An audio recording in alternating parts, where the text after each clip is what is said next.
the opportunity to present my poem. This is my poem from my midterm, and it's National Poetry Month in April, so I figured let's knock out a poem in class. So the title of this poem is Eugene Onegin Chapter XI. Onegin, bitterly rejected, removes himself from Tanya's wake. The spark inside him, so neglected, abounds without a final slake. Fair Tanya, heed how you impassion Onegin's soul in such a fashion. He leaves her house unsatisfied, yet glowing with a newfound pride. He begs his driver, churn the horses like Pegasus was making haste, for nary is there time to waste to start afresh on new discourses. Oh, what an upset this will be. Onegin now eschews ennui. Upon alighting from the carriage, the lamp gets lit, the quill gets wet. Enraptured by his newfound marriage, forgets Tanya to poems privyet. The ink flows forth like the Pechora with meter, rhyme, and verbal flora. Behold a soul so lately spited, responding by turning ignited. He fills one book and then another in scarcely more than 2 months' time. Resplendent in the throes of rhyme, the art becomes his truest lover. I never thought I'd live to see this blossoming epiphany. He authors tales of those despondent who rally from the deepest ruts, the eloquent and bullish content built of his soul and of his guts. Compelled now to the art of writing, he soon gets over Tanya's slighting. And furthermore, to help himself, his books come down from off the shelf. He reads with stunning vim and rapture, Les Liaisons and then Candide, and in his heart they plant a seed of glories he doth wish to capture. Such truisms there are in books, not fleeting like a woman's looks. The springtime comes, and on its laurels, Onegin feels an urge to stir. So with his wits and fresh-picked morals, returns to great St. Petersburg, and finds a flat that fits him perfect, a studio on Nevsky Prospect. His social life becomes a boon, and still he makes the ladies swoon. But when the fair sex isn't biting, there is no pain, no lame laments. Such whims are not the thing of gents. He just returns unto his writing, with new concerns that give him kicks, the social state and politics. His new friends also took these topics to be the highest line of thought. Not wanting to seem misanthropic, Onegin didn't stir the pot at first. But egged on by his cohorts, he soon was spouting his sound retorts and learned to love his newfound vim. It garnered much respect for him. His essays gained him some attention from those who sought out bright young minds, not tethered to the social binds of strata and the Tsar's convention. They knew they'd found a fitting man and rolled out their recruitment plan. A cold gray morning brought a knocking while Eugene wrote of men at war. The knock was soft, yet surely shocking. He'd never had a knock before. The visitor looked quite upstanding, but did away with all grandstanding. Who could this crafty creature be who foregoes all formality? Who are you, and what is your business? Inquired Eugene with a snip. What brings about this vexing trip? The man made no ask for forgiveness, but whispered with a raspy breath, my name's Nikita Muravyev. We have afoot a mounting power, the likes of which are rarely seen. We strive towards Russia's finest hour, with sharp young minds like yours so keen. If you should join our growing movement, your life will meet with swift improvement. But if you should decide to stay, your life will hold but little sway upon the doldrums from whence you came. The choice is yours to be a star. Who knows? You could be the next Tsar, and from the hilltops they'll sing your name. Onegin, hail the highest man who sets foot in the motherland. Onegin bit, hook, line, and sinker, and took his comrade at his word, compelled by this exotic thinker whose politics were so absurd, yet perfectly in line with musings so recently of Eugene's choosing. And soon Onegin met more lads, confirming this cause was no fad. And thus he joined, with great elation, the planners of a star-crossed coup. And to themselves they called their crew Muravyev's Union of Salvation. Onegin knew not much but this: he'd found true comrades and his bliss. Onegin served the crew with honor, as plans were laid for the revolt. Who knew that soon they'd all be goners, upended by a jarring jolt? The plans were laid with great elation, but lacking strong communication.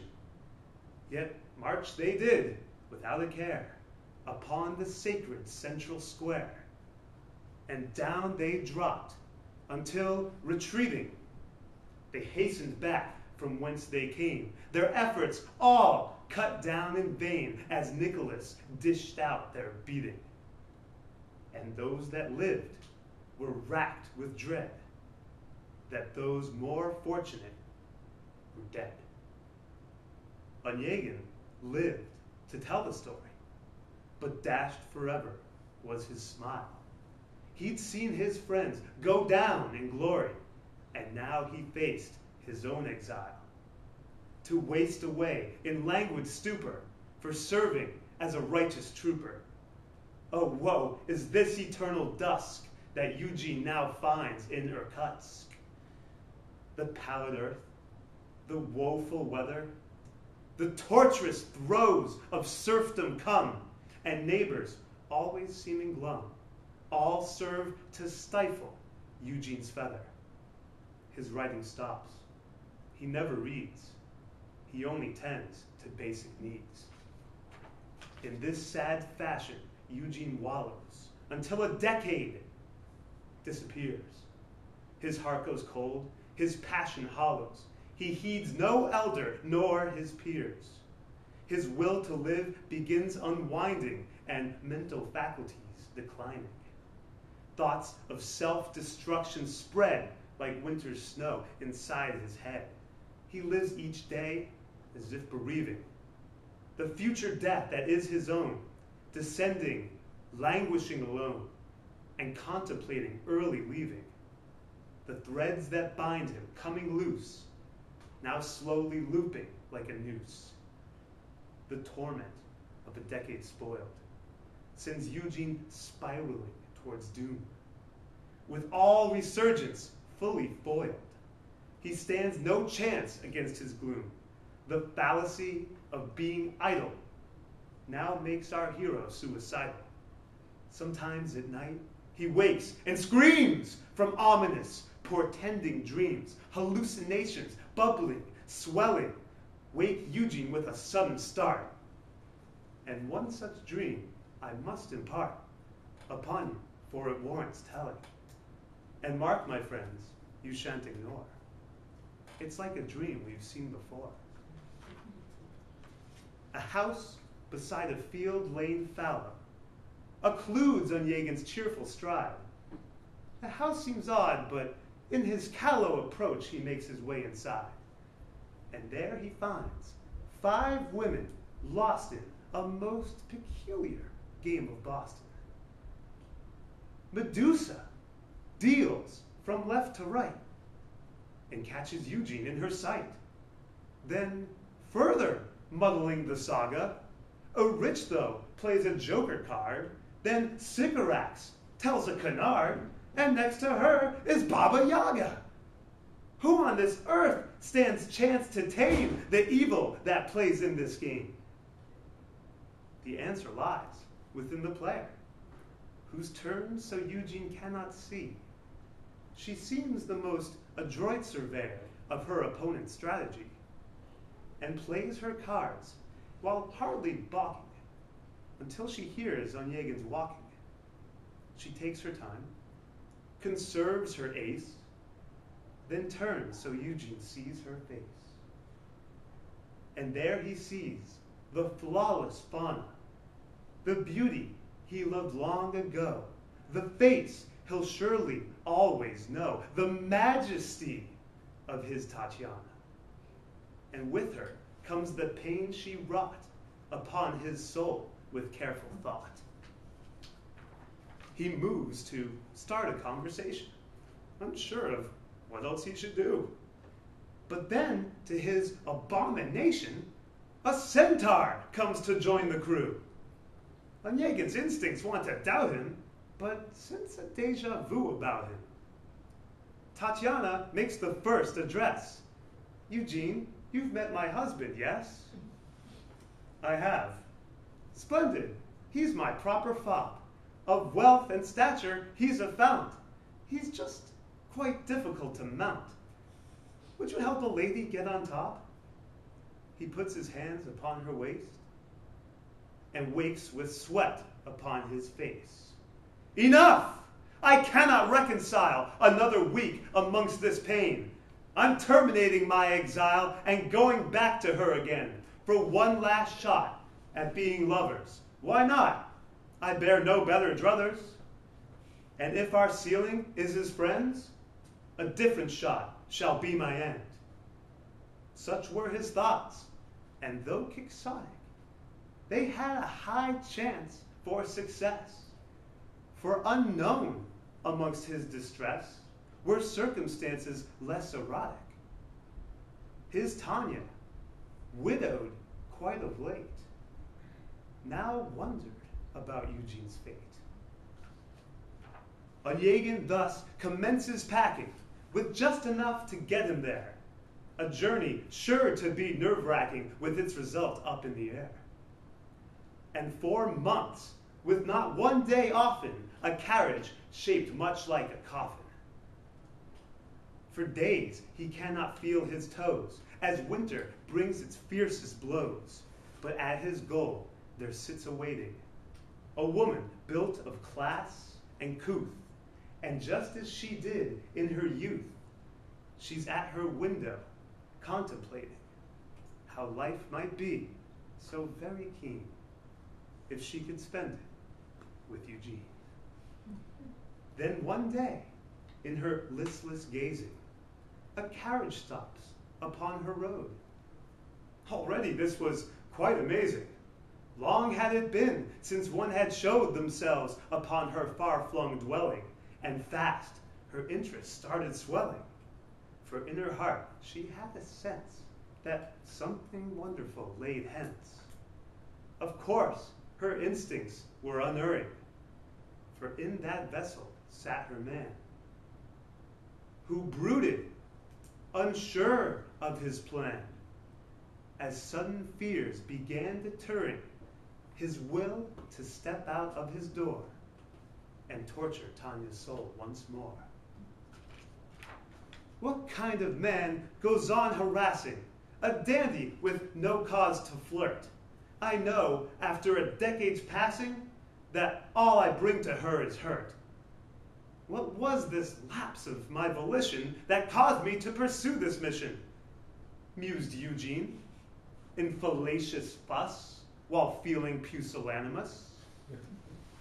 If only he could see her staring right back at him with hopes in heart. But she cannot see in his cart. And he just sees her window, glaring reflections of his coach until he drives off to a certain mill. A mill in woodlands isolated. A mill of animosity. A mill where life was once truncated. A mill that harbors infamy in Eugene's mind, which now devours his will to live for further hours. He hears the chimes of phantom clocks and reaches for a cankered box, inside of which lays something heinous that one time brought about the end of Eugene's first and last true friend, and left him lifeless in a painless yet ghastly spot that grew unclean by snow he'd turned incarnadine. Devoid of any disposition, Onegin reaches for the gun. But just then comes an apparition, foretelling that his days are done. I come to you because I reckon that this time you might want a second, said Lensky to his old comrade, and now Eugene was surely mad.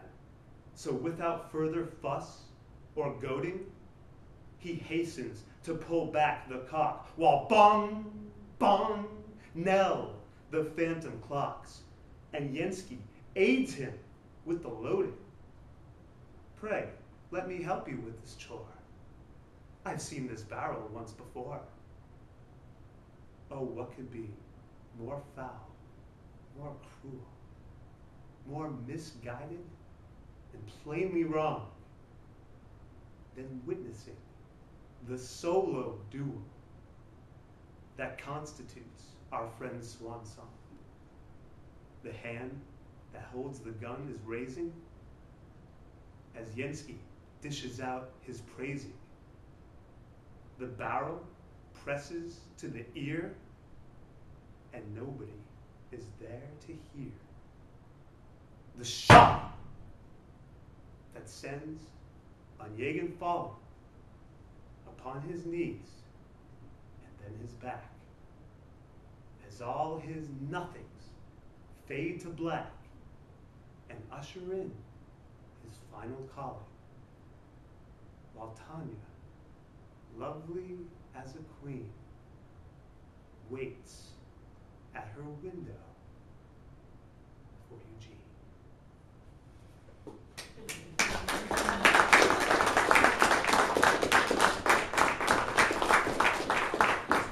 Thank you. You should say more National Poetry Month events.